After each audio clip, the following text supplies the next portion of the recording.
Question 1. The audit findings indicate a consistent pattern of suboptimal cytology sample collection techniques across several procedures, leading to a higher than acceptable rate of non-diagnostic samples. Based on the regulatory framework for veterinary nursing in Australia, which of the following actions best addresses these findings and ensures compliance with animal welfare and diagnostic standards? Option A. Implement a generic, broad-based training session on all aspects of veterinary nursing without specifically addressing the identified cytology collection deficiencies to cover all potential knowledge gaps. Option B. Acknowledge the audit findings but consider them minor procedural issues that do not warrant significant intervention, assuming that the majority of samples are still providing adequate diagnostic information. Option C. Focus on identifying and reprimanding the individual staff members responsible for the majority of the non-diagnostic samples, without a broader review of the collection protocols or training procedures. Option D. Conduct a comprehensive review of the audit report to identify specific areas of noncompliance with established cytology sample collection protocols, followed by targeted retraining of staff based on relevant Australian veterinary nursing guidelines and legislative requirements, focusing on aseptic technique, appropriate sample acquisition, fixation, and labeling. The correct answer is D. Conduct a comprehensive review of the audit report to identify specific areas of noncompliance with established cytology sample collection protocols, followed by targeted retraining of staff based on relevant Australian veterinary nursing guidelines and legislative requirements, focusing on aseptic technique, appropriate sample acquisition, fixation, and labeling. Explanation. Scenario analysis. This scenario is professionally challenging because it requires the veterinary nurse to balance the immediate need for diagnostic information with the potential for sample degradation and misinterpretation due to improper collection techniques.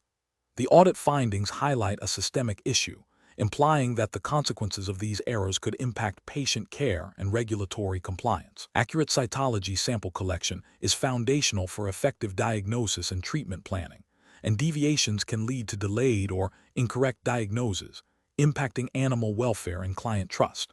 Correct approach analysis.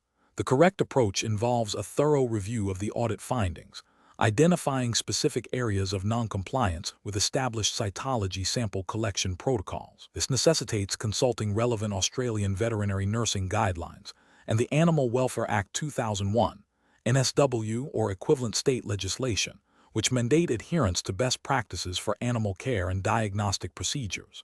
Implementing targeted retraining based on these identified deficiencies, focusing on aseptic technique, appropriate sample acquisition methods, e.g., fine needle aspirate, impression smear, correct fixation, and proper labeling, directly addresses the audit's concerns and upholds professional standards for animal health professionals. This ensures that samples are of diagnostic quality, minimizing the risk of false negatives or positives and supporting evidence-based veterinary medicine. Incorrect approaches analysis. One incorrect approach would be to dismiss the audit findings as minor procedural oversights without investigating the root cause. This fails to acknowledge the potential impact on animal welfare and diagnostic accuracy, potentially violating the duty of care owed to the animals and contravening the principles of the Australian Veterinary Association, AVA, Code of Professional Conduct for Veterinary Nurses, which emphasizes competence and ethical practice. Another incorrect approach would be to implement a one-size-fits-all retraining program that does not specifically address the identified deficiencies in sample collection. This is inefficient and unlikely to resolve the underlying issues, potentially leading to continued noncompliance and a failure to meet the standards expected under the Veterinary Practice Act, NSW, or equivalent, which governs the scope of practice for veterinary nurses. A further incorrect approach would be to blame individual staff members without a systemic review of protocols and training. This fosters a negative work environment and does not address potential flaws in the existing procedures or resources, which is contrary to the principles of continuous improvement and professional development expected in a regulated veterinary setting. Professional reasoning. Professionals should approach such situations by first acknowledging the audit findings as a critical feedback mechanism. The decision-making process should involve a systematic review of the findings against established regulatory frameworks and professional guidelines. This includes identifying the specific procedural gaps, assessing their potential impact on animal welfare and diagnostic accuracy, and then developing a targeted, evidence-based plan for improvement. This plan should incorporate retraining, protocol refinement, and ongoing monitoring to ensure sustained compliance and best practice. The focus should always be on improving patient outcomes and maintaining the integrity of diagnostic processes within the legal and ethical boundaries of veterinary nursing in Australia. Question 2. Compliance review shows that an animal facility houses a diverse range of species including rabbits, cattle, and pigs. The facility is considering a new bulk feed supplier and a standardized feeding protocol for all species to streamline operations. As the animal technician responsible for animal welfare and husbandry, what is the most appropriate approach to assess the dietary risks associated with this proposed change? Option A. Develop a species-specific dietary risk assessment that considers the unique digestive physiology of rabbits, hindgut fermenters, cattle ruminants, and pigs monogastric, and their respective nutritional requirements and potential dietary intolerances. Option B. Implement a single high-fiber feed for all species, assuming it will be beneficial for all digestive systems and simplify feeding procedures. Option C. Prioritize the most cost-effective feed option from the new supplier and adjust feeding quantities based on general animal size, as this will likely meet the basic nutritional needs of most species. Option D. Consult with experienced stockpersons from other facilities who primarily manage only one of these species to gather anecdotal advice on general feeding practices. Correct answer is A. Develop a species-specific dietary risk assessment that considers the unique digestive physiology of rabbits, hindgut fermenters, cattle ruminants, and pigs monogastric, and their respective nutritional requirements and potential dietary intolerances. Explanation. Scenario analysis.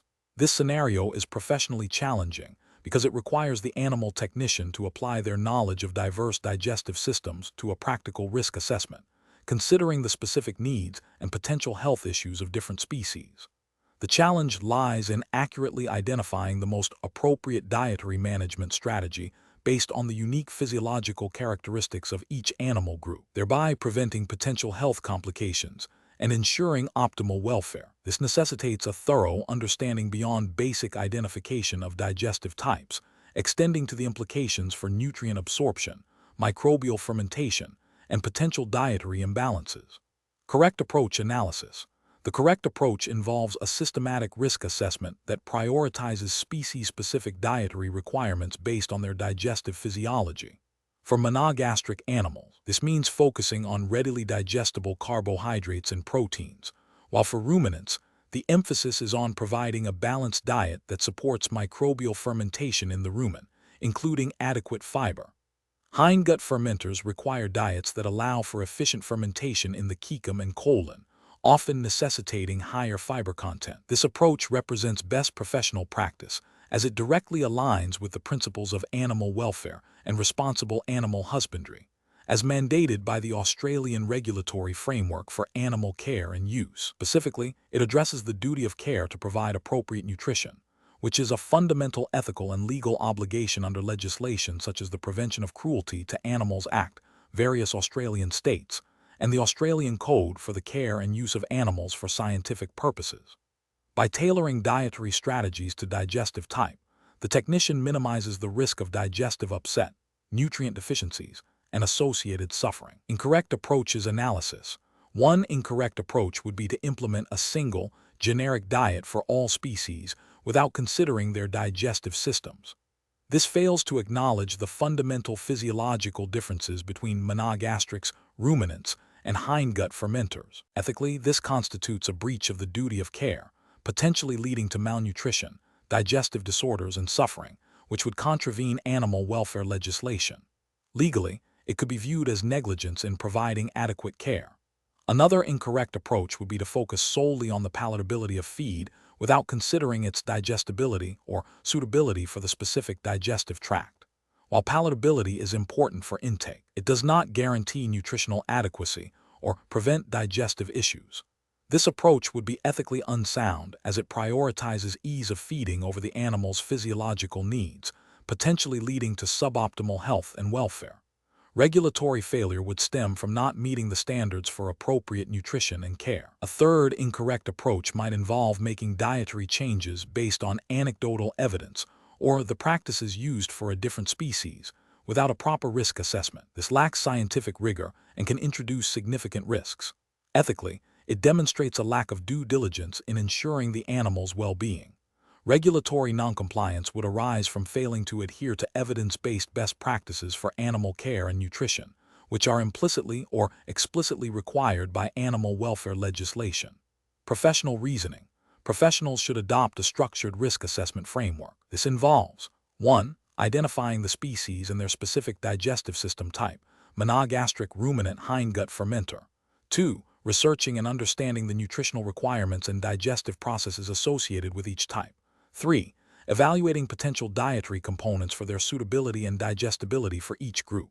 4. Identifying potential risks associated with inappropriate diets, e.g., bloat in ruminants, colic in hindgut fermenters, nutrient deficiencies in monogastrics. 5. Developing and implementing species-specific dietary plans that mitigate identified risks.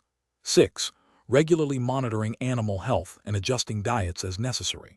This systematic process ensures that decisions are evidence-based, ethically sound, and compliant with regulatory requirements for animal welfare. Question 3. Risk assessment procedures indicate a sudden onset of respiratory distress and lethargy in a small group of laboratory mice housed in a shared facility. Several animals are exhibiting nasal discharge and coughing. Considering the potential for rapid transmission of infectious agents, which of the following immediate actions is the most appropriate to prevent a facility-wide outbreak? Option A. Administer a broad-spectrum antibiotic and antiviral combination to all mice in the affected room as a precautionary measure. Option B. Begin researching common respiratory pathogens affecting mice online to understand potential causes before taking any action. Option C. Immediately isolate the affected mice in a separate, designated quarantine area and collect diagnostic samples for laboratory analysis to identify the causative agent. Option D. Observe the affected mice for 24 hours to assess the progression of symptoms before initiating any containment measures.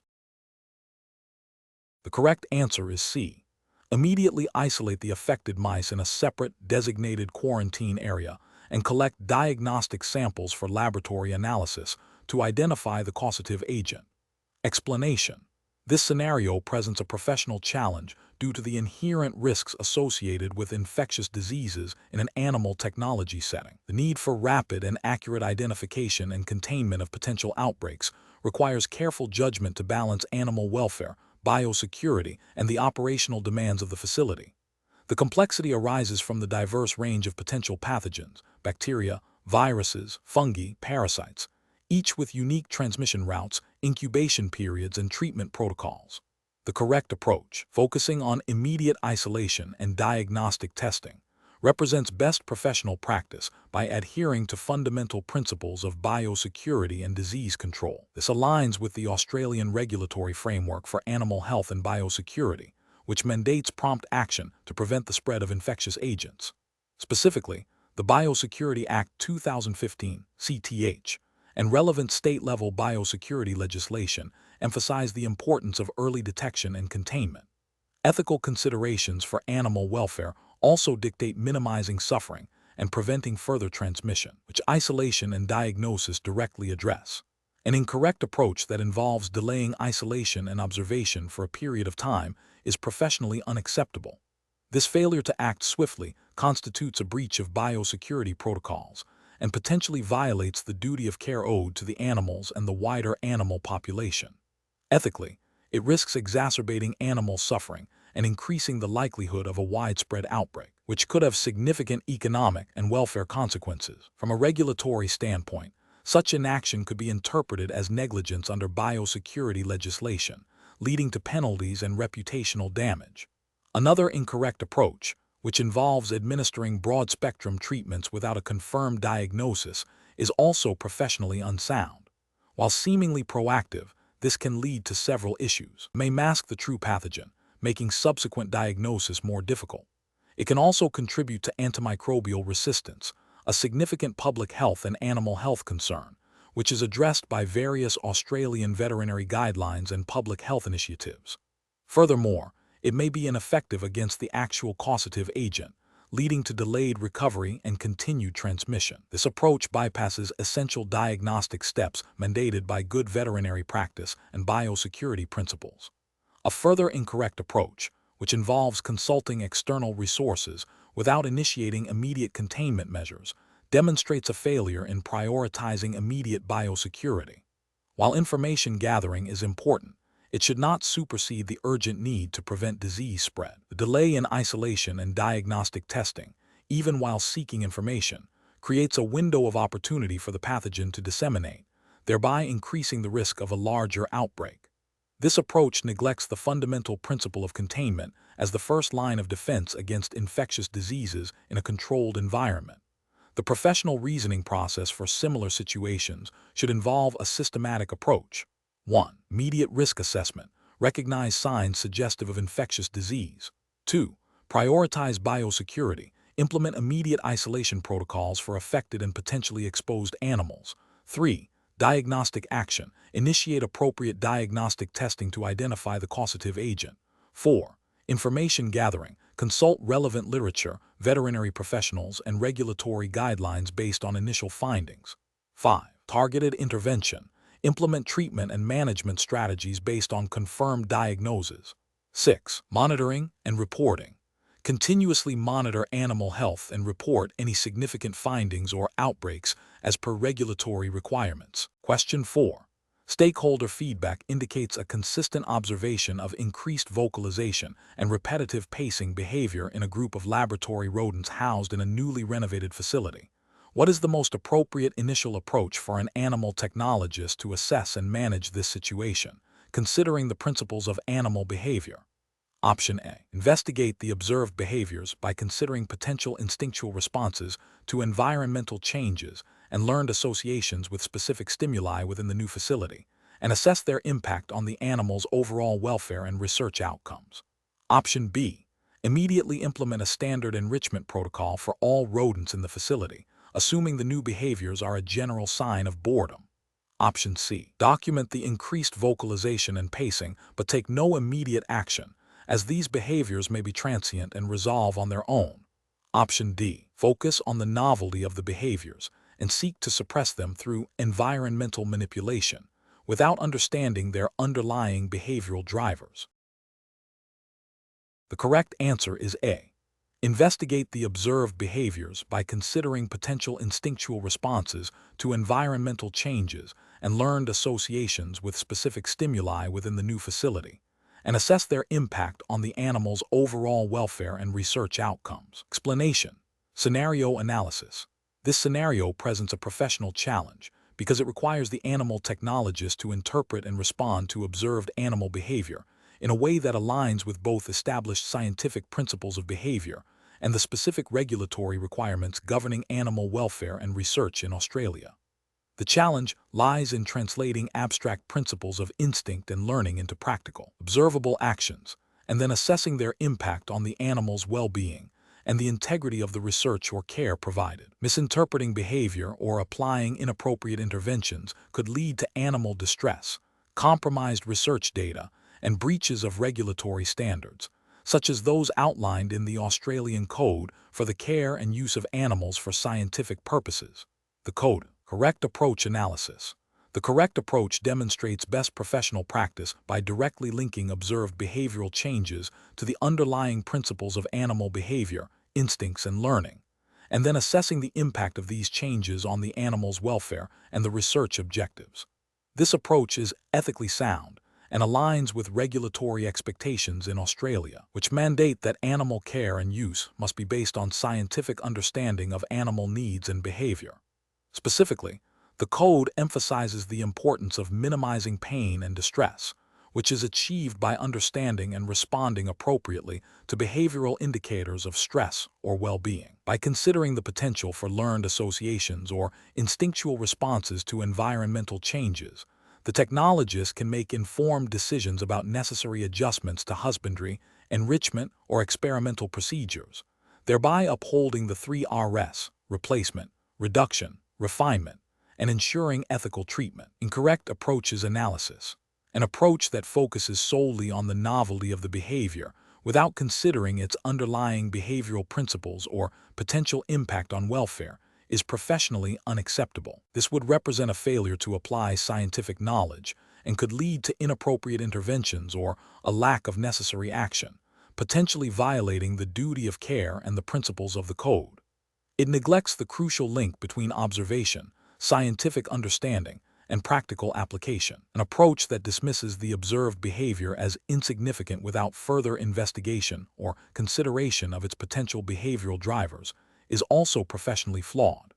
This demonstrates a lack of critical observation and an insufficient understanding of how subtle behavioral changes can indicate underlying welfare issues or affect experimental outcomes. It fails to proactively address potential problems and could lead to the perpetuation of suboptimal conditions, contravening the ethical imperative to ensure animal well-being. An approach that prioritizes immediate, non-behaviorally informed interventions without understanding the cause of the behavior is also problematic.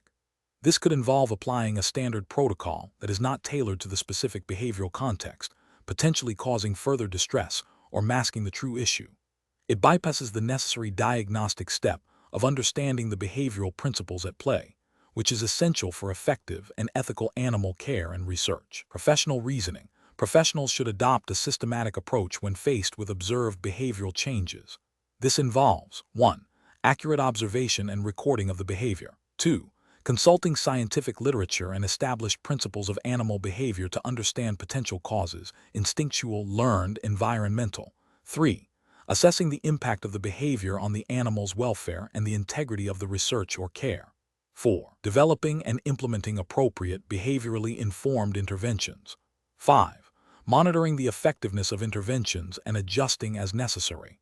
This process ensures that decisions are evidence-based, ethically sound, and compliant with regulatory frameworks. Question 5. Market research demonstrates that owners are increasingly seeking cost-effective solutions for their pets' health concerns. A client presents their dog, exhibiting lethargy and decreased appetite. The veterinarian suspects a gastrointestinal issue, but is also aware of the dog's age and potential for other systemic problems. The owner expresses significant financial limitations and asks for the most economical approach to address the dog's symptoms. Considering the advanced Diploma of Animal Technology curriculum and Australian regulatory expectations for animal welfare and veterinary practice, what is the most appropriate initial course of action for the animal health professional to recommend to the veterinarian? Option A.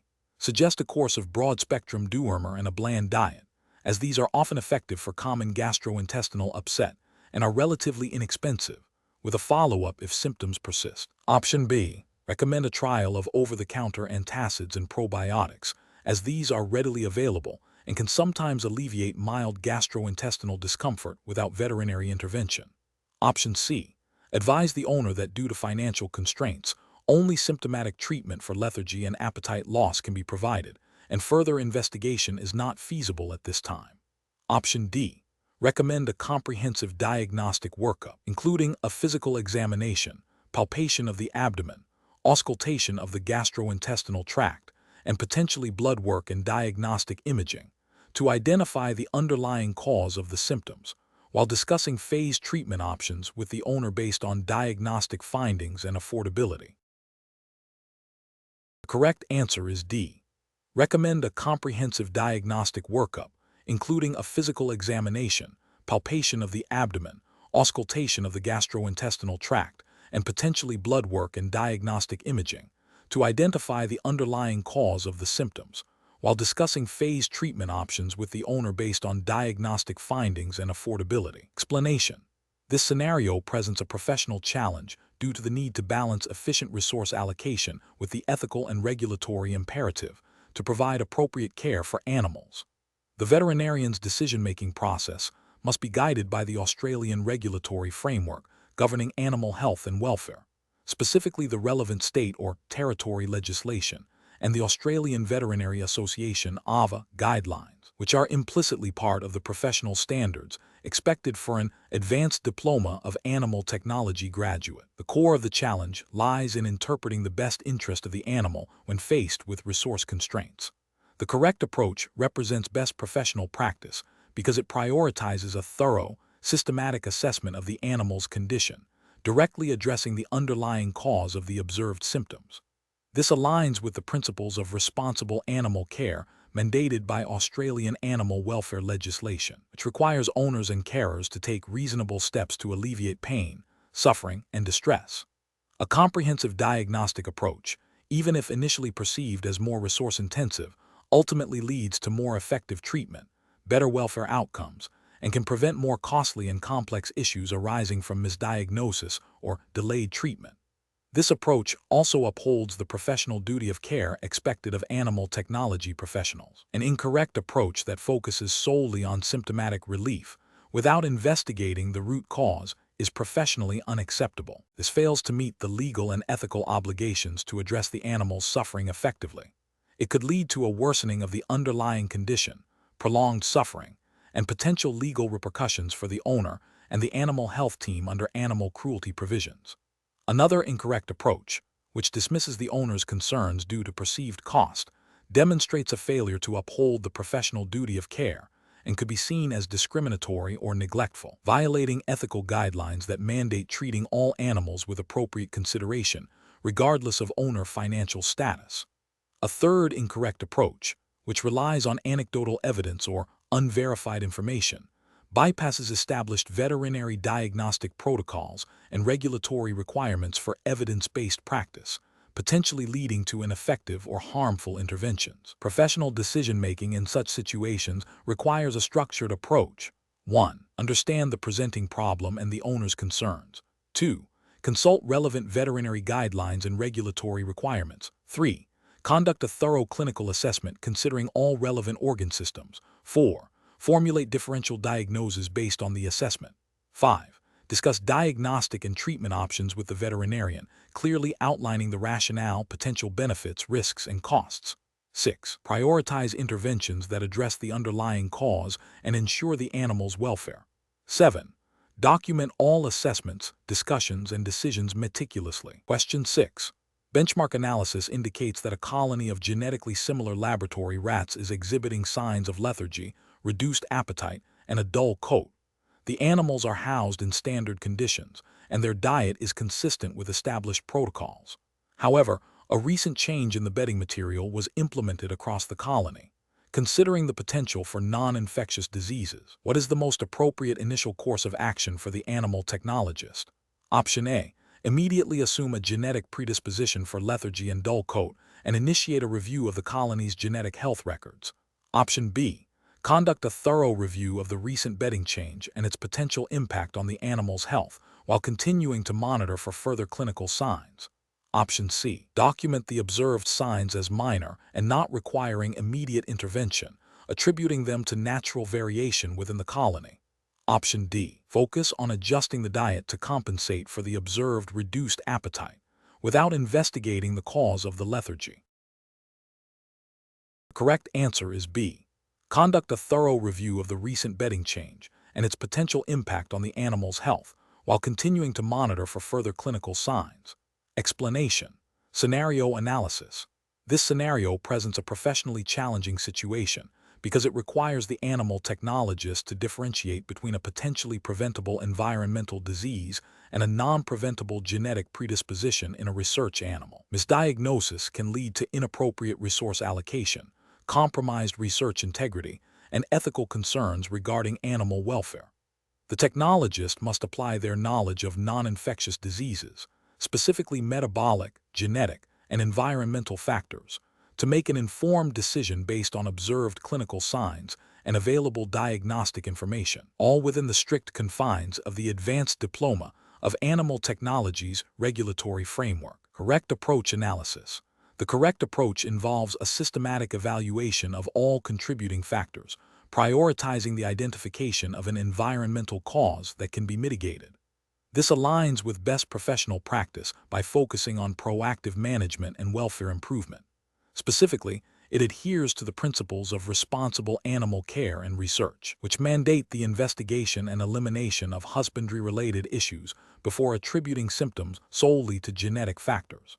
This approach is ethically sound, as it seeks to address potentially reversible causes of suffering and ensures that research outcomes are not confounded by environmental stressors. Incorrect approach is analysis, an approach that immediately attributes the condition to a genetic defect without thoroughly investigating environmental factors is a regulatory and ethical failure. It bypasses the responsibility to ensure optimal husbandry and may lead to unnecessary culling or continued suffering if an environmental cause is present and unaddressed. This neglects the duty of care to investigate all potential causes of ill health.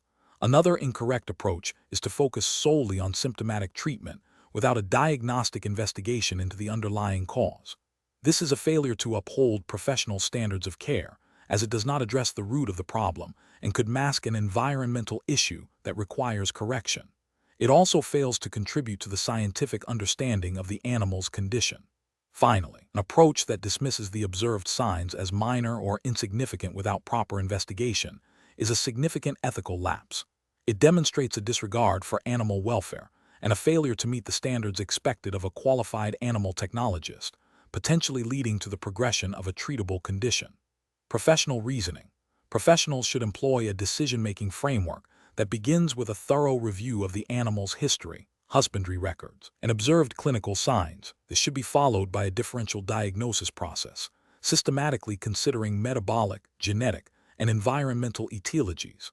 The technologist should then prioritize investigating and ruling out any modifiable environmental factors through careful observation of housing, diet, and handling practices. If environmental causes are ruled out, then genetic or metabolic investigations can be pursued. This structured approach ensures that all avenues are explored, animal welfare is paramount, and research integrity is maintained. Question 7.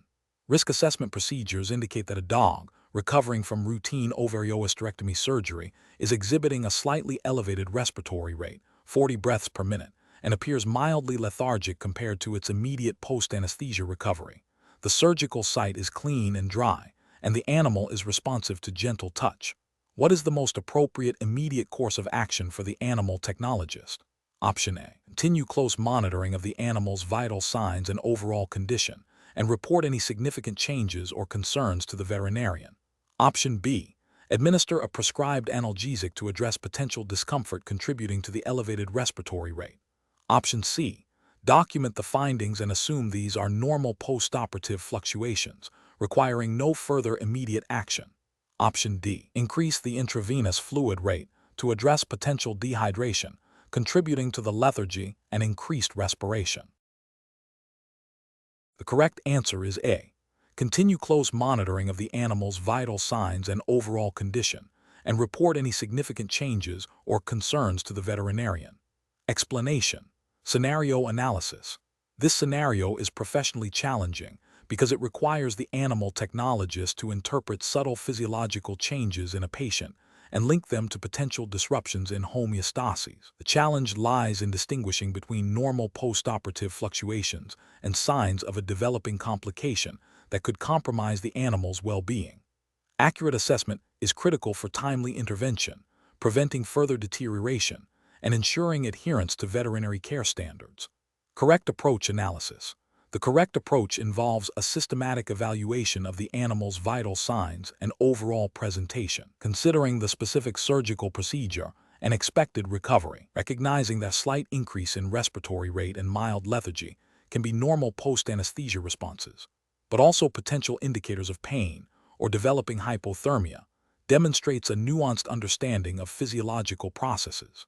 The decision to monitor closely and communicate concerns to the veterinarian aligns with best professional practice by prioritizing patient welfare and facilitating informed veterinary decision-making. This approach adheres to the principles of responsible animal care and the ethical obligation to report observed changes that may impact an animal's health.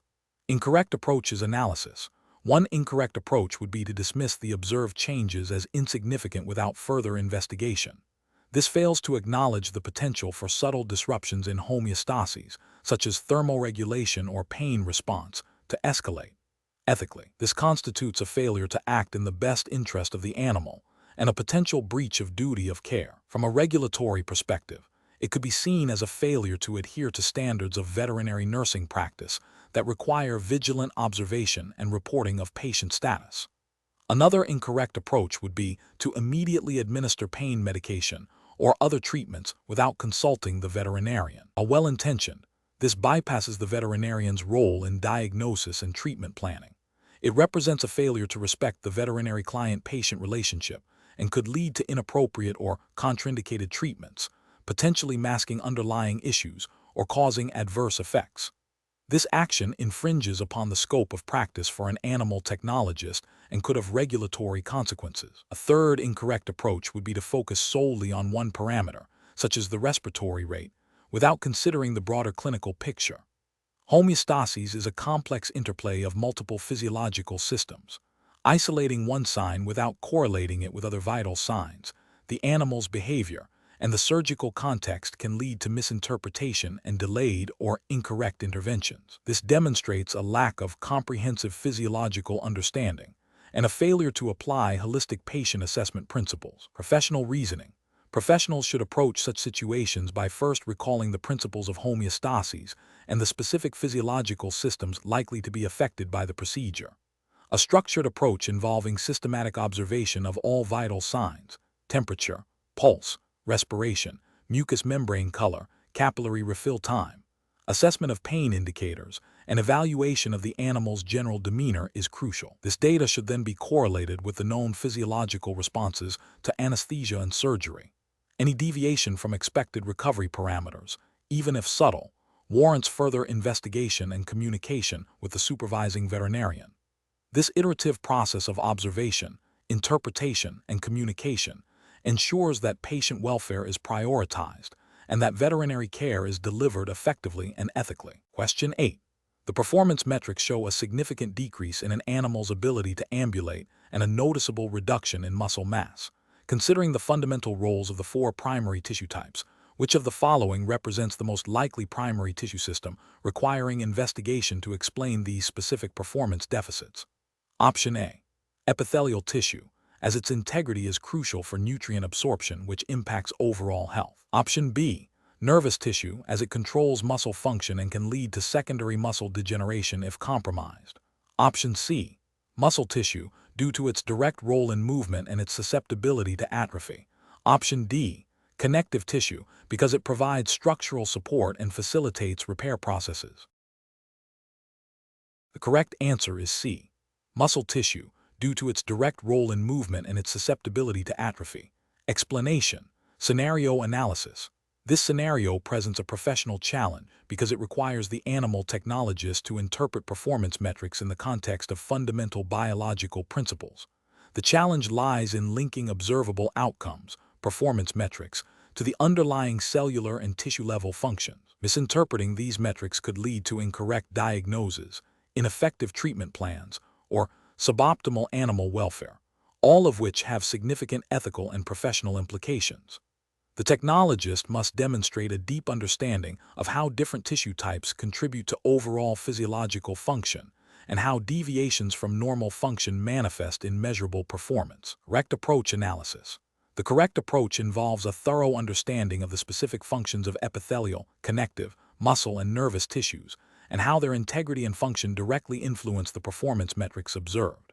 For instance, if performance metrics indicate reduced mobility or strength, the technologist must consider the health of muscle tissue, e.g., muscle fibers, sarcoma, and nervous tissue, e.g., nerve impulse transmission. If metrics suggest poor nutrient absorption or barrier function, epithelial tissue, e.g., intestinal villi, skin epidermis, becomes the primary focus.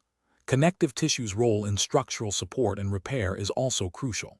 This approach aligns with best professional practice by ensuring that interventions are targeted and evidence-based, directly addressing the root cause of performance issues at the tissue level. This is ethically sound as it prioritizes animal well-being through accurate assessment and appropriate care, adhering to the principles of responsible animal management and the standards expected of an advanced diploma of animal technology graduate.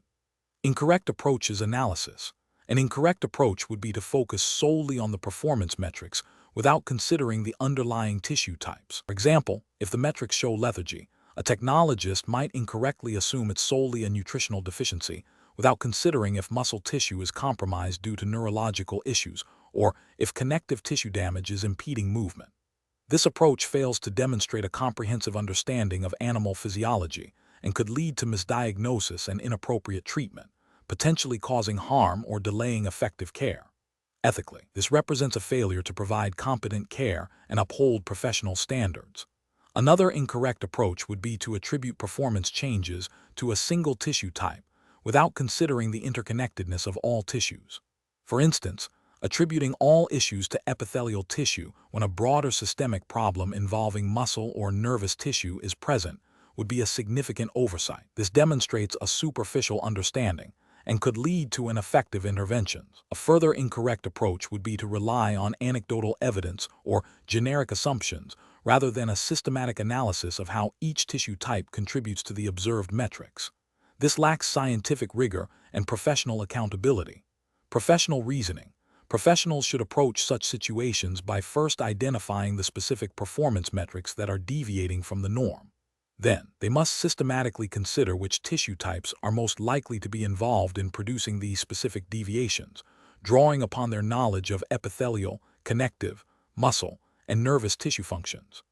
This involves a process of elimination and hypothesizing, linking observable signs to underlying cellular and tissue pathology. The next step is to consider diagnostic tests or further observations that can confirm or refute these hypotheses, always prioritizing the welfare of the animal and adhering to established protocols and ethical guidelines for animal care and technology. Question 9.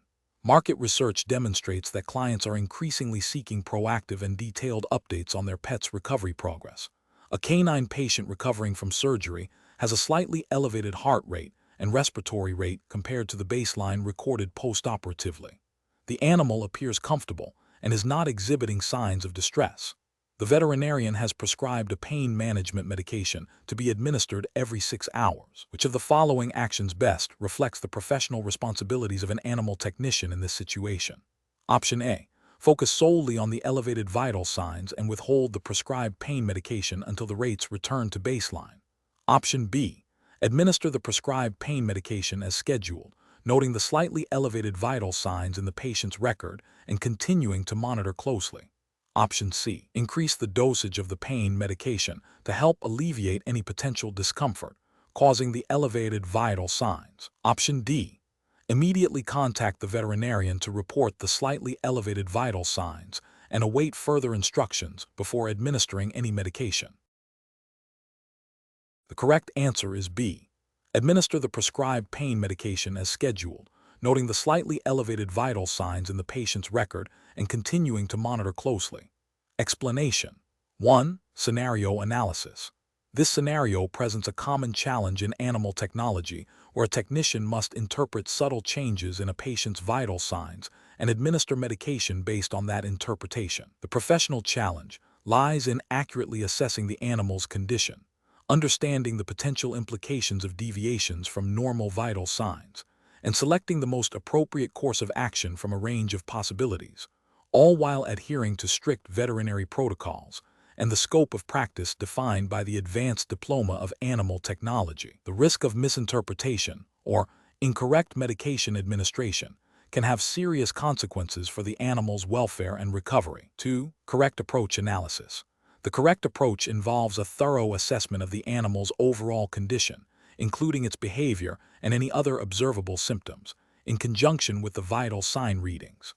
This holistic view is crucial because vital signs alone can sometimes be misleading or influenced by factors other than the primary condition. Administering medication should be based on a clear understanding of the prescribed treatment plan and the animal's specific needs as determined by a veterinarian. This approach represents best professional practice as it prioritizes patient safety and welfare by ensuring that interventions are evidence-based, appropriate, and aligned with veterinary guidance, thereby adhering to the ethical obligations and professional standards expected of an Advanced Diploma of Animal Technology graduate. 3. Incorrect approaches analysis. An approach that focuses solely on a single vital sign reading without considering the animal's overall presentation or the veterinarian's instructions is professionally unacceptable. This could lead to overtreatment or undertreatment, potentially causing harm. It fails to meet the standard of care required by the profession, which mandates a comprehensive assessment. An approach that involves administering medication without a clear veterinary prescription or a thorough understanding of the drug's purpose and potential side effects is a serious regulatory and ethical failure. This constitutes practicing veterinary medicine without a license and directly contravenes the scope of practice for an animal technician. An approach that delays reporting significant changes in vital signs to the supervising veterinarian or fails to document them accurately is a breach of professional duty and potentially a regulatory violation. Timely communication and accurate record keeping are fundamental to patient care and legal compliance. 4. Professional reasoning. Professionals should employ a decision-making framework that begins with a comprehensive patient assessment, integrating all available data, vital signs, behavior, history. This should be followed by consultation with the supervising veterinarian to confirm diagnosis and treatment plans. Interventions, such as medication administration, must be performed strictly according to veterinary orders and best practice guidelines. Documentation and ongoing monitoring are essential components of this process. When faced with ambiguous or concerning findings, the default action should always be to seek clarification from the veterinarian. Question 10. The assessment process reveals that a group of young dogs at a boarding facility, all due for their annual distemper parvovirus booster vaccination, have recently experienced mild, transient gastrointestinal upset attributed to dietary changes. The animal technician is considering delaying the vaccinations for 2 weeks, believing the animal's immune systems might be compromised by the recent upset, and that a delay would allow for a stronger immune response post-recovery. The technician also notes that a different brand of distemper parvovirus vaccine is currently in stock, which the technician believes is equivalent to the prescribed brand. Which of the following approaches best aligns with professional practice and regulatory requirements for vaccination protocols and immunology? Option A. Delay the vaccinations for 2 weeks without consulting the veterinarian, as the mild gastrointestinal upset is unlikely to have long-term effects on immune competence. Option B. Consult the veterinarian immediately to discuss the observed gastrointestinal upset and the proposed delay, and to confirm the suitability of the available vaccine brand. Option C. Proceed with delaying the vaccinations for 2 weeks, assuming the animals will recover sufficiently for a stronger immune response, and use the available alternative vaccine brand. Option D. Administer the vaccinations as scheduled, but use the alternative vaccine brand, as it is likely to be immunologically equivalent. The correct answer is B. Consult the veterinarian immediately to discuss the observed gastrointestinal upset and the proposed delay, and to confirm the suitability of the available vaccine brand. Explanation. Scenario analysis. This scenario presents a common challenge in animal technology, where a deviation from established vaccination protocols is considered due to perceived individual animal needs. The professional difficulty lies in balancing the desire for optimal patient care with the strict adherence to regulatory requirements and established scientific best practices for vaccine efficacy and safety. Misjudgment can lead to compromised herd immunity, vaccine failure, and potential legal or ethical repercussions. Correct approach analysis. Adhering to the manufacturer's recommended vaccination schedule and the veterinarian's prescribed protocol is the best professional practice. This approach is grounded in the principles of veterinary immunology and regulatory compliance. Vaccines are developed and tested under specific protocols to ensure optimal immune response and protection. Deviating without explicit veterinary direction and a thorough understanding of the immunological implications, e.g., potential for reduced efficacy, adverse reactions, or failure to confer adequate immunity, contravenes established guidelines and potentially the animal health regulations relevant to the advanced diploma of animal technology. This ensures consistency, predictability of immune response, and adherence to legal requirements for animal health products. Incorrect approaches analysis. Implementing a modified vaccination schedule based solely on anecdotal observations or a perceived lack of immediate illness is professionally unacceptable.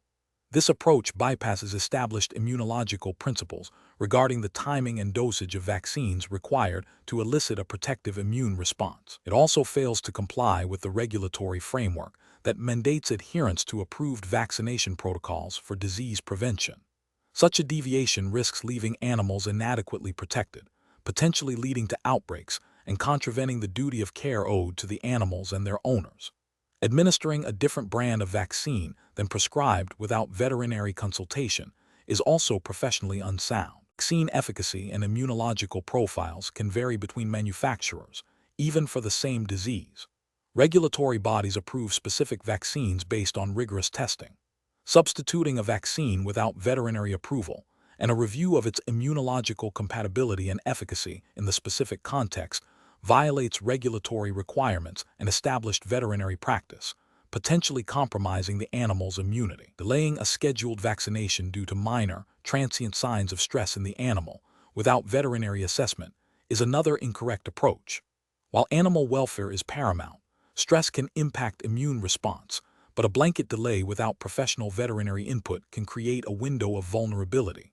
The decision to delay or modify a vaccination schedule due to stress must be a veterinary one, based on a comprehensive assessment of the animal's overall health and the specific risks associated with delaying the vaccine. This approach fails to uphold the professional standard of care and regulatory expectations for timely disease prevention. Professional reasoning. Professionals must adopt a decision-making process that prioritizes evidence-based practice, regulatory compliance, and veterinary guidance. When faced with a situation that prompts consideration of deviating from a protocol, the first step is always to consult the veterinarian. This involves presenting observation, understanding the rationale behind the existing protocol, and seeking expert advice on any proposed modifications. Professionals should be familiar with the relevant animal health regulations and manufacturer guidelines, understanding that these are in place to ensure animal health and public safety. Ethical considerations also play a crucial role, ensuring that decisions are always made in the best interest of the animal's welfare and health. Question 11. The assessment process reveals that a laboratory mouse, housed in a standard cage, exhibits persistent stereotypic gnawing behavior directed at the cage bars, particularly during periods of low activity. This behavior is not associated with any apparent injury or discomfort, but it is becoming increasingly frequent. As an animal technologist, what is the most appropriate initial course of action? Option A. Increase the frequency of handling the mouse to provide more social interaction and potentially distract it from gnawing. Option B. Record the behavior but take no immediate action, assuming it is a normal coping mechanism for the mouse. Option C. Immediately introduce a novel object into the cage that the mouse can gnaw on, hoping to redirect the behavior. Option D. Consult with the veterinarian to rule out any underlying medical conditions and discuss potential environmental enrichment strategies to address the stereotypic behavior. The correct answer is D. Consult with the veterinarian to rule out any underlying medical conditions and discuss potential environmental enrichment strategies to address the stereotypic behavior. Explanation. The scenario presents a common challenge in animal technology, a seemingly minor behavioral issue that could escalate if not addressed appropriately and ethically. The professional challenge lies in balancing the animal's welfare with the need for effective management and the potential impact on research outcomes or husbandry practices. Careful judgment is required to select a modification technique that is both humane and scientifically sound, adhering strictly to the Australian regulatory framework governing animal research and care. The correct approach represents best professional practice because it prioritizes a thorough, evidence-based assessment before implementing any intervention. This aligns with the principles of the Australian Code for the Care and Use of Animals for Scientific Purposes, the Code, which mandates that all procedures, including behavioral modification, must be justified and conducted in a way that minimizes pain, distress, and suffering. A systematic approach, involving observation, data collection, and consultation with a veterinarian or animal ethics committee, EEC, ensures that the chosen technique is appropriate for the specific animal, the behavior, and the context, and that its efficacy and welfare implications are carefully considered. This proactive and ethical stance is fundamental to responsible animal care. An incorrect approach that involves immediate application of aversive stimuli without prior assessment or justification would represent a significant regulatory and ethical failure. This directly contravenes the Code's emphasis on minimizing harm and distress. Such an action could be construed as animal cruelty or neglect, leading to serious repercussions, including disciplinary action, loss of accreditation, and potential legal penalties. Furthermore, it demonstrates a lack of professional competence and a disregard for the animal's welfare. Another incorrect approach, such as ignoring the behavior with the assumption it will resolve on its own, also constitutes a failure. This passive approach can lead to the exacerbation of the behavior, potentially causing increased distress to the animal and compromising the integrity of any research or care protocols. It fails to meet the duty of care expected of animal technologists and may violate the code's requirement for proactive management of animal well-being. A professional decision-making framework for such situations should begin with a comprehensive observation and documentation of the behavior, including its frequency, intensity, and triggers. This should be followed by consultation with a veterinarian to rule out any underlying medical causes. If the behavior is deemed to be of a psychological or environmental origin, a review of the animal's housing, enrichment, and handling protocols is necessary. Based on this assessment, potential modification techniques should be identified, with a preference for positive reinforcement methods. The chosen technique should be discussed with the AEC and implemented with ongoing monitoring and evaluation. This iterative process ensures that animal welfare remains paramount and that interventions are effective and ethically sound. Question 12. System analysis indicates that a client presents with a mixed-breed dog and a purebred Siamese cat, both exhibiting signs of lethargy and a dull coat. The client is seeking advice on appropriate diets to improve their pet's condition. Considering the advanced Diploma of Animal Technology curriculum and Australian regulatory expectations for animal care, which of the following approaches best addresses the nutritional needs of these distinct animals? Option A. Suggest a balanced diet for the dog that considers its breed size, age, and activity level, and a specific Siamese cat diet that accounts for the breed's known predispositions and the cat's life stage, potentially recommending consultation with a veterinarian for tailored formulations if specific health issues are suspected. Option B. Recommend a single, high-protein, grain-free diet for both the dog and the cat, as this is a popular trend in pet nutrition and is generally considered beneficial for most animals. Option C. Advise the client to select the most palatable and readily available commercial dog food for the dog and the most appealing cat food for the Siamese, as ensuring the animals will eat the food is the primary concern. Option D. Recommend a high-quality commercial all life stages dog food for the dog and a premium commercial feline growth formula for the cat, emphasizing that these products are formulated to meet general nutritional requirements for their respective species. The correct answer is D. Recommend a high-quality commercial all life stages dog food for the dog and a premium commercial feline growth formula for the cat, emphasizing that these products are formulated to meet general nutritional requirements for their respective species. Explanation. This scenario presents a professional challenge due to the inherent variability in nutritional requirements across different animal species, even within the same broad category like companion animals. A technologist must move beyond generalized knowledge to apply species-specific understanding, considering factors such as life stage, physiological state, e.g., pregnancy, lactation, activity level, and underlying health conditions. The professional judgment required lies in accurately assessing these individual and species-specific needs and translating them into appropriate dietary recommendations or interventions. The correct approach represents best professional practice because it prioritizes evidence-based, species-specific nutritional science. This aligns with the ethical obligation to provide the highest standard of care for animals, as mandated by the Australian Regulatory Framework for Animal Technology, which emphasizes competence and the application of current scientific knowledge. Specifically, the Australian Veterinary Association, AVA, guidelines and the relevant sections of the Animal Welfare Act, as applicable in the specific Australian state/territory, implicitly require practitioners to base their advice and actions on sound scientific principles, including nutrition. This approach ensures that the animal receives a diet that supports optimal health, growth, and well-being, thereby preventing nutritional deficiencies or excesses that could lead to disease. An incorrect approach that relies solely on general dog food or cat food labels fails to acknowledge the significant differences in nutrient profiles required by various breeds, ages, and health statuses within these species. This is a regulatory and ethical failure because it deviates from the standard of care expected of a qualified animal technologist. It could lead to suboptimal nutrition, potentially causing health problems that would necessitate veterinary intervention, thereby increasing animal suffering and the burden on the animal owner. Ethically, it breaches the duty of care owed to the animal. Another incorrect approach that focuses only on palatability without considering the complete nutritional balance is also professionally unacceptable. While palatability is important for ensuring intake, it is insufficient on its own. Nutritional requirements are complex and involve precise ratios of macronutrients, protein, fat, carbohydrates, and micronutrients, vitamins, minerals.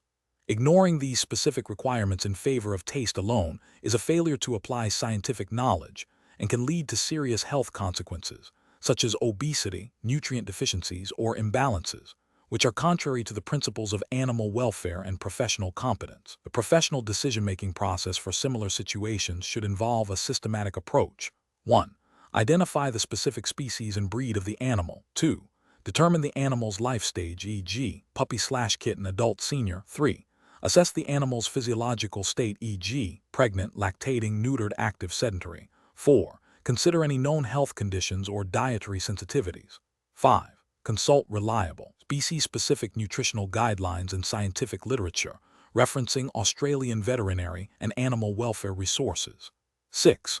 Formulate a dietary recommendation or plan that addresses all identified needs, ensuring it is balanced and appropriate for the individual animal. 7. Communicate the rationale for the recommendation clearly to the owner or supervising veterinarian. Question 13. The efficiency study reveals that a particular rapid diagnostic test for a common viral infection in a group of laboratory mice is highly cost-effective and provides results within minutes. However, upon observing the mice, you notice subtle clinical signs that are not typically associated with the early stages of this specific viral infection, suggesting a potential alternative etiology or a more complex pathogenesis. The rapid test, while efficient, has a known limitation in differentiating between certain strains of the virus and can produce false positives in the presence of other inflammatory conditions. What is the most appropriate course of action to ensure accurate diagnosis and animal welfare? Option A. Immediately recommend euthanasia for the affected mice due to the uncertainty of the diagnosis and the potential for a rapidly progressing, unknown condition. Option B. Focus solely on the cost-effectiveness of the rapid test and implement it across the entire group of mice, disregarding the observed atypical clinical signs. Option C. Recommend a more comprehensive diagnostic approach, such as PCR or serology, to confirm or rule out the suspected viral infection and investigate the atypical clinical signs, even if it is less time-efficient and more costly. Option D. Proceed with the rapid diagnostic test, as per the efficiency study, assuming the observed subtle signs are incidental or unrelated to the primary concern. The correct answer is C. Recommend a more comprehensive diagnostic approach, such as PCR or serology, to confirm or rule out the suspected viral infection and investigate the atypical clinical signs, even if it is less time-efficient and more costly. Explanation. This scenario presents a professional challenge because it requires balancing the immediate need for accurate diagnostic information with the ethical obligation to minimize animal suffering and ensure responsible use of resources. The technician must consider the principles of disease etiology, pathogenesis, and clinical signs in the context of a potentially compromised animal and the limitations of a specific diagnostic technique. Careful judgment is required to determine the most appropriate course of action that aligns with animal welfare standards and professional responsibilities. The correct approach represents best professional practice because it prioritizes the animal's well-being by seeking a less invasive and potentially more informative diagnostic method. This aligns with the ethical principles of veterinary care, which mandate acting in the best interest of the animal. Furthermore, it demonstrates an understanding of disease pathogenesis, recognizing that the observed clinical signs might be misleading or incomplete without further, more appropriate investigation. This approach upholds the professional responsibility to provide accurate diagnoses and effective treatment plans, thereby contributing to the overall health and welfare of the animal population. An incorrect approach that proceeds with the limited diagnostic technique without further consideration would be professionally unacceptable. This could lead to an inaccurate diagnosis, potentially resulting in inappropriate treatment or a delay in effective intervention, thereby causing unnecessary suffering. Ethically, it fails to uphold the duty of care to the animal. Another incorrect approach, such as immediately recommending euthanasia based on limited information, would also be ethically unsound and professionally negligent. It bypasses the fundamental principle of attempting to diagnose and treat disease, and it fails to consider the animal's potential for recovery or a good quality of life with appropriate management. A third incorrect approach, focusing solely on the efficiency study's findings without considering the animal's individual condition, disregards the core principles of animal care and professional responsibility, potentially leading to misallocation of resources or harm to the animal. Professionals should employ a decision-making framework that begins with a thorough assessment of the animal's condition and the presenting clinical signs. This should be followed by an evaluation of available diagnostic tools, considering their invasiveness, accuracy, and relevance to the suspected etiology and pathogenesis. Ethical considerations, including animal welfare and the principle of do no harm, must be paramount. Consultation with a veterinarian or senior technician is crucial when uncertainty exists or when the chosen diagnostic path may have significant implications for the animal's well-being. Question 14. Cost-benefit analysis shows that the most advanced surgical intervention for a complex fracture in a beloved pet dog would yield the highest chance of full recovery, but at a significant financial cost to the owner. The owner has expressed deep affection for the dog but has limited financial resources and is clearly distressed by the potential expense.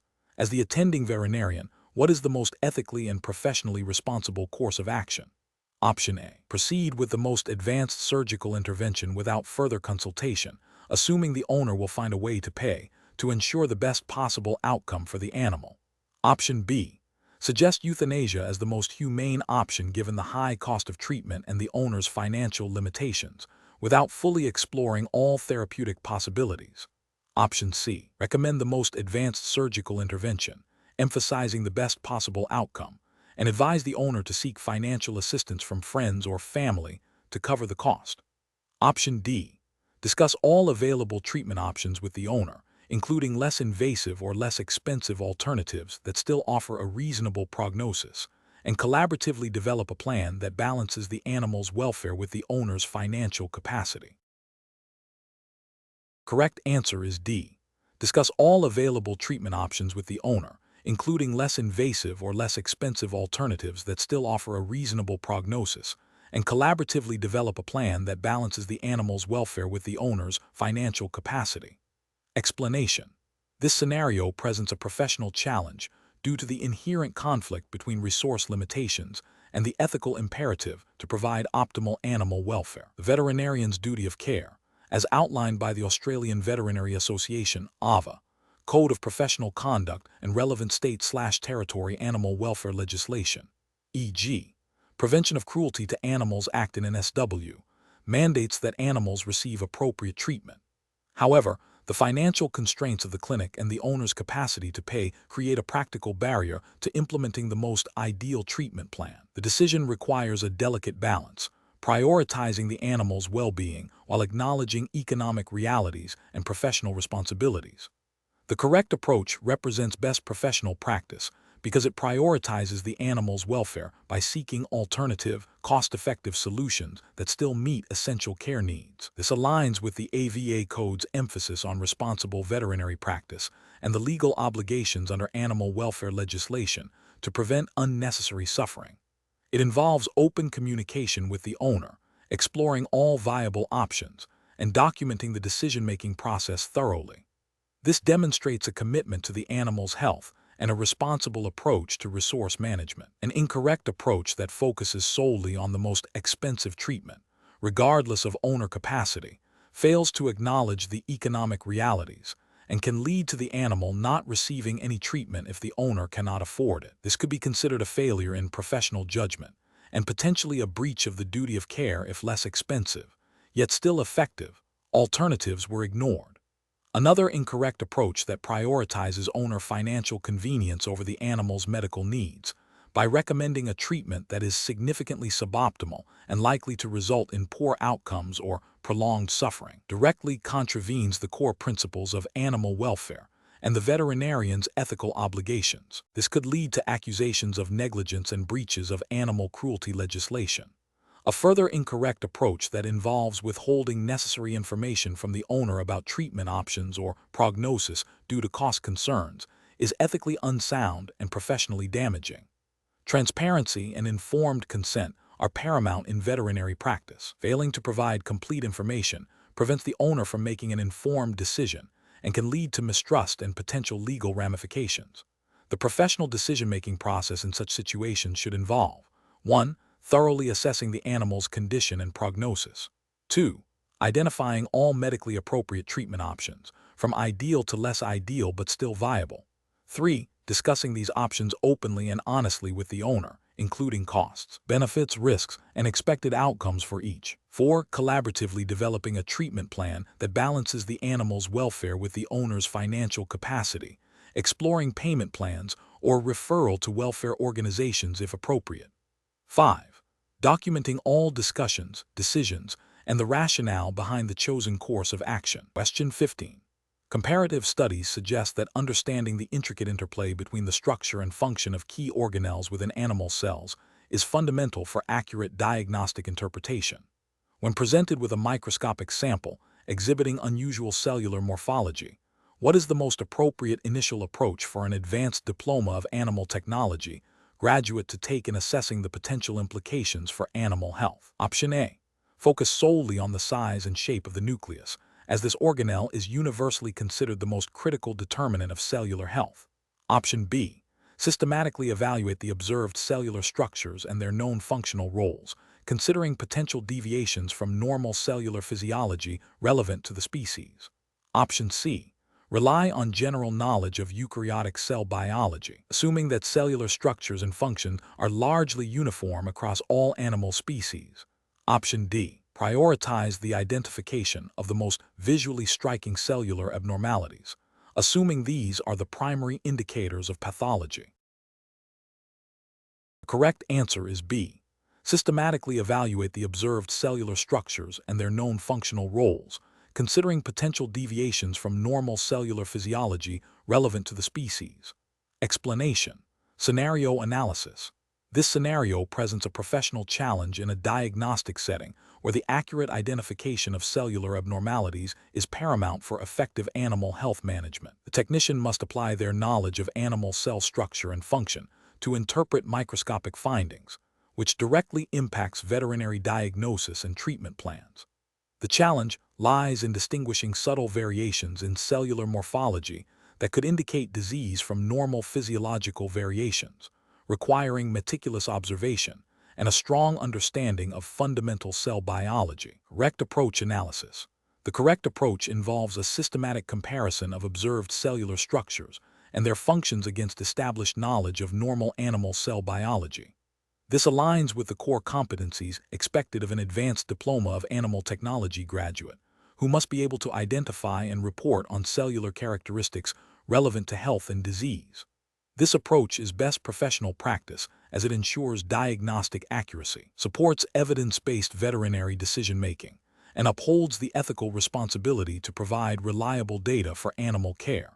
It directly reflects the application of learned principles in a practical diagnostic context, as expected by regulatory frameworks governing animal health services. Incorrect approaches analysis. One incorrect approach would be to rely solely on visual recognition without understanding the underlying functional implications of observed cellular structures. This could lead to misinterpretations, as structural anomalies might not always correlate with pathology, or conversely, subtle functional changes might not be immediately apparent from morphology alone. This approach fails to meet the depth of analysis required for accurate diagnostics and could lead to incorrect reporting, potentially causing harm to the animal. Another incorrect approach would be to focus exclusively on the most prominent cellular features, neglecting less obvious but potentially significant organelles or structural components. This superficial examination risks overlooking critical indicators of cellular stress, damage, or neoplastic changes. It demonstrates a lack of comprehensive understanding of cell function and structure, which is a fundamental requirement for the qualification. A further incorrect approach would be to assume that cellular structures and functions are identical across all animal species without considering species-specific variation. While core eukaryotic cell structures are conserved, There are often significant differences in organelle size, abundance, or specific functional adaptations that are crucial for accurate interpretation in different animal models. This oversight can lead to significant diagnostic errors. Professional reasoning. Professionals in animal technology must adopt a systematic and analytical approach to microscopic examination. This involves 1. Understanding the normal cellular architecture and functional roles of organelles for the specific animal species being examined. 2. Meticulously observing all cellular components, noting both typical and atypical features. 3. Correlating observed structural characteristics with potential functional implications and known pathological processes. 4. Consulting relevant diagnostic resources and seeking expert opinion when faced with ambiguous findings. This structured decision-making process ensures accuracy, reliability, and ethical practice in animal health diagnostics. Question 16. Assessment of enrichment strategies for a diverse collection of animals housed in an Australian facility, considering the Australian animal welfare standards and guidelines for livestock, requires a nuanced approach. Which of the following strategies best reflects best professional practice for implementing effective and compliant enrichment? Option A. Prioritizing enrichment that is the most cost-effective and readily available, ensuring a basic level of stimulation is provided across all species without detailed species-specific assessment. Option B. Adopting a standardized enrichment protocol that is applied uniformly to all species, assuming that a general approach to environmental complexity will suffice for all animal welfare requirements. Option C. Relying on historical practices and anecdotal evidence from other facilities, without conducting independent research or species-specific evaluations to determine the suitability of enrichment for the current animal collection. Option D. Implementing a range of enrichment devices and opportunities that are specifically designed and selected based on the documented behavioral needs, cognitive abilities, and environmental preferences of each individual species, with ongoing monitoring and evaluation of their effectiveness. The correct answer is D. Implementing a range of enrichment devices and opportunities that are specifically designed and selected based on the documented behavioral needs, cognitive abilities, and environmental preferences of each individual species, with ongoing monitoring and evaluation of their effectiveness. Explanation. This scenario presents a professional challenge due to the need to balance species-specific welfare needs with practical resource allocation and adherence to regulatory guidelines for animal enrichment within an Australian context. Careful judgment is required to select enrichment strategies that are not only effective, but also safe, sustainable, and compliant with the Australian animal welfare standards and guidelines for livestock. The correct approach represents best professional practice because it prioritizes a comprehensive, evidence-based assessment of each species' behavioral repertoire, cognitive abilities, and environmental needs. This aligns with the principles of the Australian Animal Welfare Standards and Guidelines for Livestock, which mandate the provision of adequate environmental enrichment to promote natural behaviors and prevent distress. By considering factors such as social needs, foraging behaviors, and opportunities for exploration, this approach ensures that enrichment is tailored to the specific requirements of each species, thereby maximizing welfare outcomes and minimizing the risk of behavioral pathologies. This proactive and species-centric methodology is ethically sound and legally defensible under Australian animal welfare legislation. An incorrect approach that focuses solely on cost-effectiveness without considering species-specific needs fails to meet the regulatory requirement for adequate enrichment. This can lead to behavioral problems, stress, and potential welfare compromises, which are contraventions of the Australian Animal Welfare Standards and Guidelines for Livestock. Another incorrect approach that implements a one-size-fits-all enrichment strategy across diverse species ignores the fundamental principle of species-specific welfare. This can result in enrichment being ineffective or even detrimental for certain species, leading to welfare deficits and potential regulatory noncompliance. Finally, an approach that relies on outdated or anecdotal information without consulting current scientific literature or expert advice risks implementing enrichment that is not evidence-based or potentially harmful, failing to uphold the duty of care mandated by Australian animal welfare regulations. Professionals should employ a decision-making framework that begins with a thorough understanding of the relevant Australian animal welfare standards and guidelines for livestock. This should be followed by a detailed assessment of the behavioral and physiological needs of each species under their care. Consultation with veterinary professionals, animal behaviorists, and relevant industry bodies is crucial. Enrichment strategies should then be designed, implemented, and regularly evaluated for their effectiveness and safety, with adjustments made as necessary based on observed animal behavior and updated scientific knowledge.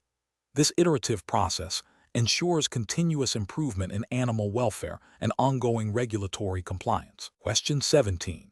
When evaluating potential feed formulations for a research colony of laboratory mice, what is the most appropriate approach for an advanced Diploma of Animal Technology graduate to ensure compliance with Australian regulatory requirements and best practices for animal welfare?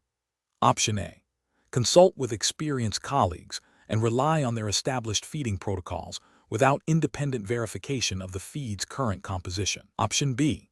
Conduct a thorough review of the proposed feed formulation against the specific nutritional requirements of laboratory mice, referencing Australian animal welfare legislation and relevant scientific literature on rodent nutrition. Option C. Prioritize the most cost-effective feed option available from a reputable supplier, assuming it meets basic nutritional requirements. Option D. Select a feed based on its availability and ease of storage, assuming that commercially produced feeds are inherently safe and nutritionally adequate for all laboratory animals. The correct answer is C. Prioritize the most cost-effective feed option available from a reputable supplier, assuming it meets basic nutritional requirements. Explanation: this scenario is professionally challenging because it requires balancing the immediate needs of the animals with the long-term sustainability and regulatory compliance of the facility. The animal technician must consider not only the nutritional adequacy of the feed, but also its sourcing, cost-effectiveness, and adherence to Australian regulations governing animal welfare and feed standards. Careful judgment is required to select a feed formulation that meets all these criteria without compromising animal health or the facility's operational integrity. The correct approach represents best professional practice because it prioritizes a comprehensive review of the feed formulation against established Australian standards and guidelines for animal nutrition and welfare. This includes consulting relevant industry best practices and potentially seeking expert advice to ensure the formulation is nutritionally complete and appropriate for the specific species and life stages being managed. Adherence to these standards is not only ethically sound, ensuring the well-being of the animals, but also legally mandated under Australian animal welfare legislation and potentially specific state-based regulations concerning animal husbandry and feed quality. An incorrect approach that focuses solely on cost reduction without verifying nutritional adequacy would be professionally unacceptable. This failure would contravene the duty of care owed to the animals, potentially leading to malnutrition, disease, and suffering, which are direct violations of animal welfare principles and legislation. Such an approach could also lead to noncompliance with feed quality standards, resulting in penalties or reputational damage. Another incorrect approach that relies on anecdotal evidence or unverified supplier claims without independent analysis or validation would also be professionally unacceptable.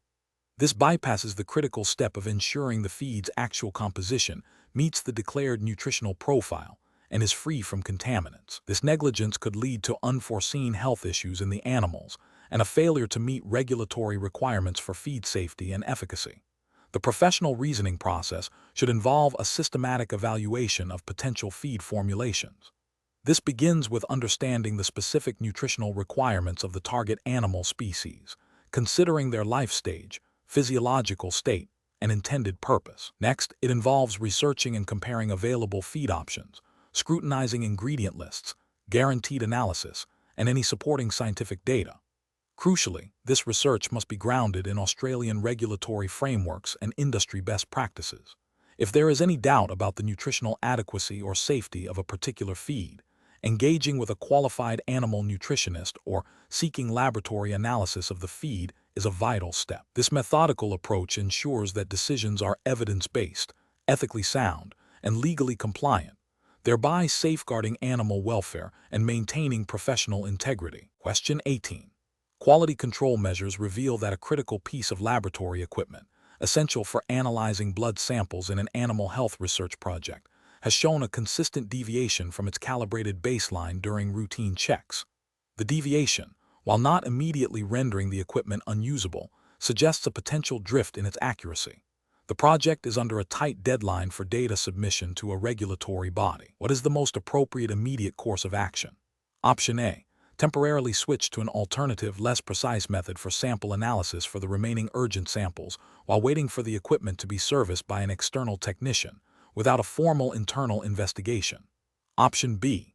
Immediately cease using the affected equipment, initiate a formal investigation into the calibration drift, and document all steps taken, including any necessary recalibration or repair, before resuming its use.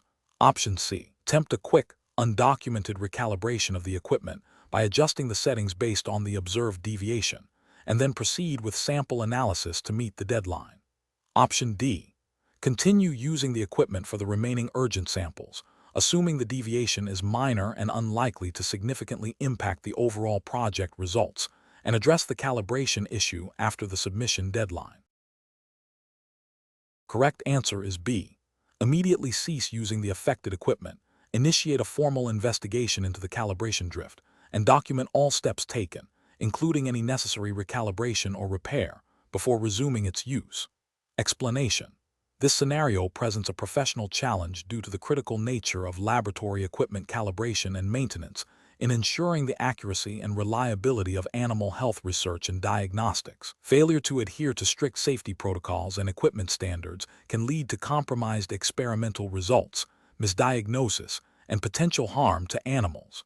The need for immediate action while also considering long-term implications and regulatory compliance requires careful judgment. The correct approach represents best professional practice because it prioritizes animal welfare and scientific integrity by immediately addressing the potential for equipment malfunction, adhering to the Australian regulatory framework, specifically guidelines related to good laboratory practice, GLP, as outlined by the Therapeutic Goods Administration, TGA, and relevant Australian standards, e.g. as/NZS ISO 17025 for calibration and testing laboratories, mandates that all equipment used in studies must be calibrated, maintained, and validated. This approach ensures that data generated is accurate and reproducible, which is fundamental for ethical research and regulatory submission. Promptly removing the affected equipment from service, initiating a thorough investigation, and documenting all actions aligns with the principles of quality assurance and risk management. An incorrect approach that involves continuing to use the equipment without immediate cessation and investigation represents a significant regulatory and ethical failure. This directly contravenes GLP principles, which require that equipment be suitable for its intended use and properly maintained. It risks generating invalid data, which could lead to incorrect conclusions about animal health, potentially resulting in inappropriate treatment or management strategies. Ethically, it compromises the welfare of the animals involved in the study by exposing them to potentially flawed experimental conditions. Another incorrect approach, such as attempting a quick, undocumented fix without proper calibration or validation, is also professionally unacceptable. This bypasses established quality control procedures and fails to meet the requirements for traceable and verifiable equipment performance. It introduces a high risk of continued inaccuracy and noncompliance with regulatory standards, potentially leading to the invalidation of research findings and disciplinary action. A further incorrect approach, such as ignoring the quality control alert due to perceived minor deviations, demonstrates a disregard for the importance of meticulous record-keeping and proactive problem-solving. This can lead to the gradual degradation of equipment performance, undetected errors, and a systemic breakdown in quality assurance, ultimately undermining the credibility of the laboratory and its research. The professional decision-making process for similar situations should involve a systematic risk assessment. This includes 1. Immediately isolating the potentially faulty equipment to prevent its use in ongoing studies. 2. Consulting the equipment's operational manual and relevant standard operating procedures, SOP, for troubleshooting and calibration guidelines. 3. Initiating a formal investigation to determine the root cause of the deviation. 4. Documenting all findings, actions taken, and any recalibration or repair procedures. 5. Communicating the issue and resolution to relevant stakeholders, including supervisors and quality assurance personnel. 6. Ensuring that all actions taken are in full compliance with the Australian regulatory framework governing animal technology and laboratory practices. Question 19. Risk assessment procedures indicate that a group of laboratory mice housed in a facility are exhibiting increased piloerection and reduced social grooming following the introduction of a new cleaning protocol involving a different disinfectant. What is the most appropriate initial step for the animal technologist to take to assess the impact on their welfare? Option A. Advise the research team that the observed behaviors are likely normal variations and do not require further investigation. Option B. Immediately revert to the previous cleaning protocol to eliminate the potential stressor, assuming the disinfectant is the sole cause of the observed behavioral changes. Option C. Rely solely on verbal reports from animal care staff regarding their perceptions of the mice's behavior without conducting independent observations. Option D. Conduct a detailed, systematic observation of the mice's behavior, specifically noting the frequency and context of piloerection and reduced social grooming, and correlate these observations with the timing of the new cleaning protocol. The correct answer is D. Conduct a detailed, systematic observation of the mice's behavior, specifically noting the frequency and context of piloerection and reduced social grooming, and correlate these observations with the timing of the new cleaning protocol. Explanation. Scenario analysis. This scenario presents a common challenge in animal technology where observed behavioral changes in animals may be subtle, and their interpretation requires a nuanced understanding of human-animal interactions. The professional challenge lies in accurately attributing these changes to specific human activities and then implementing appropriate welfare-focused interventions, all while adhering to the regulatory framework governing animal care and use in Australia. The need for careful judgment stems from the potential for misinterpretation of animal behavior, which could lead to either unnecessary interventions or a failure to address genuine welfare concerns. Correct approach analysis. The correct approach prioritizes direct observation and data collection to establish a baseline of normal behavior before introducing or modifying human interactions. This aligns with the principles of the Australian Animal Welfare Standards and Guidelines for Livestock, or relevant specific animal standards if applicable to the advanced diploma context, e.g., for research animals, which emphasize evidence-based decision-making, and the need to understand an animal's normal behavior to identify deviations indicative of stress or discomfort. By systematically documenting observed behaviors and correlating them with specific human activities, the animal technologist can make informed decisions about the nature and extent of the impact on welfare. This approach is ethically sound, as it seeks to minimize potential harm and maximize animal well-being through a thorough and objective assessment. Incorrect approaches analysis. One incorrect approach involves immediately assuming the observed changes are solely due to the new handling technique and implementing a complete reversal without further investigation. This fails to acknowledge that other environmental factors or individual animal variations could be contributing to the behavior. It bypasses the crucial step of objective data collection and analysis, potentially leading to an ineffective intervention or overlooking other welfare issues. Ethically, this approach is flawed as it relies on assumption rather than evidence, potentially causing unnecessary disruption to the animals or the facility's operations. Another incorrect approach is to dismiss the observed behavioral changes as insignificant or simply a normal variation in animal behavior without any attempt at further investigation or documentation. This directly contravenes the duty of care expected of animal technologists under Australian regulations, which mandate proactive identification and management of welfare concerns. It represents a failure to apply a systematic risk assessment process and could lead to the perpetuation of welfare compromises. A further incorrect approach is to rely solely on anecdotal reports from staff without conducting independent, objective observations. While staff observations are valuable, they can be subjective and influenced by personal biases. The regulatory framework often requires objective evidence to support welfare assessments and interventions. Failing to conduct direct observations means the technologist is not fulfilling their professional responsibility to independently verify and assess the situation. Professional reasoning. Professionals should adopt a systematic, evidence-based approach. This involves 1. Observing and documenting animal behavior noting any changes from established norms. 2. Identifying potential causal factors, including specific human interactions. 3. Collecting further data to confirm or refute the suspected link between human interaction and behavioral changes. 4. Consulting relevant Australian animal welfare standards and guidelines. 5. Developing and implementing evidence-based interventions to mitigate any identified welfare impacts. 6. Monitoring the effectiveness of interventions and adjusting as necessary. This structured process ensures that decisions are informed, ethical, and compliant with regulatory requirements. Question 20. Upon reviewing the daily observations of a laboratory mouse in a research setting, you notice it is repeatedly grooming its forepaws in a specific rhythmic pattern that is not part of its usual repertoire. This behavior is not accompanied by any obvious signs of physical injury or distress. What is the most appropriate course of action? Option A. Ignore the behavior, as it is not causing visible harm and may be a minor anomaly. Option B. Attempt to distract the animal by introducing a novel object into its enclosure, hoping to break the repetitive pattern. Option C.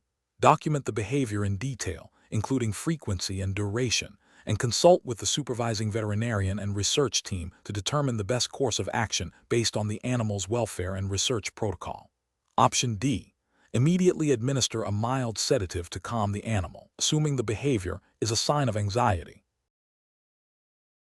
The correct answer is C. Document the behavior in detail, including frequency and duration, and consult with the supervising veterinarian and research team to determine the best course of action based on the animal's welfare and research protocol. Explanation. Scenario analysis. This scenario presents a professional challenge due to the need to interpret and respond to a novel behavior in a research animal, which could indicate distress, a learning deficit, or a communication attempt. Misinterpreting this behavior could lead to inappropriate welfare interventions, compromise research integrity, or violate ethical guidelines for animal care and use. The technician must apply their understanding of animal behavior principles to make an informed decision that prioritizes the animal's welfare while adhering to research protocols. Correct approach analysis. The correct approach involves a systematic observation and documentation of the behavior, followed by consultation with the supervising veterinarian or research team. This aligns with best professional practice as it prioritizes evidence-based decision-making. Documenting the behavior allows for objective assessment and tracking of changes. Consulting with the veterinarian or research team ensures that any intervention is appropriate, aligns with the research protocol, and adheres to the Australian Code for the Care and Use of Animals 3rd edition, the Code. This collaborative approach is ethically mandated to ensure the highest standards of animal welfare and scientific validity. Incorrect approaches analysis. One incorrect approach is to immediately assume the behavior is a sign of illness and administer medication without further investigation or veterinary consultation. This is a regulatory and ethical failure because it bypasses the established process for diagnosing and treating animal health issues, potentially leading to unnecessary drug administration, masking underlying problems, or contravening research protocols. It also fails to consider other behavioral explanations such as instinctual responses or learned behaviors. Another incorrect approach is to ignore the behavior, assuming it is insignificant or a normal variation. This is a significant ethical and regulatory failure. The code mandates that all animals be monitored for signs of pain, distress, or ill health. Ignoring a novel behavior could lead to prolonged suffering for the animal and a breach of duty of care. It also fails to acknowledge that even seemingly minor behavioral changes can be important indicators. A third incorrect approach is to attempt to modify the behavior through aversive training techniques without understanding the underlying cause or consulting with experts.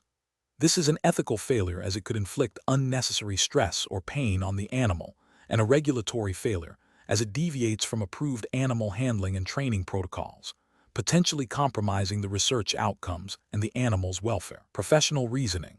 Professionals should employ a decision-making framework that begins with thorough, objective observation and documentation of the behavior. This should be followed by an assessment of potential causes, considering instinctual drives, learned responses, and communication signals.